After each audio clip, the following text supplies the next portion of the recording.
السلام عليكم ورحمة الله تعالى وبركاته. عشاق كرة القدم ومتابعي القناة الكرام، أقدم لكم موعد مباراة الأهلي وصن داونز والقنوات الناقلة ومعلق المباراة والتشكيل.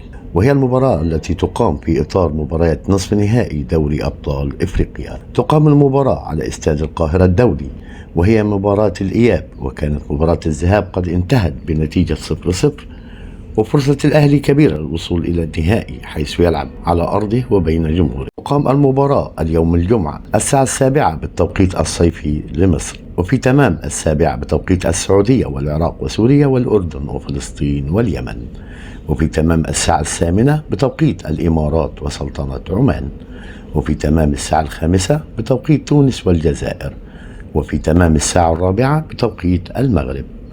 تذاع المباراة على قناة بي إن سبورت اتش دي 4 بتعليق المعلق عصام الشوالي، وعلى قناة اون تايم سبورت الأرضية المصرية 1.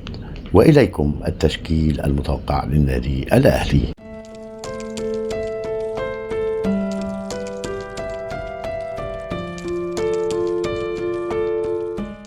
وفي النهاية تمنياتنا الأهلي بالتوفيق. يا ريت تقولوا لنا في التعليقات توقعاتكم لنتيجة المباراة، وما تنسوش الاشتراك ليصلكم كل جديد من مواعيد المباريات العربية والعالمية. شكرا لكم، والسلام عليكم ورحمة الله تعالى وبركاته.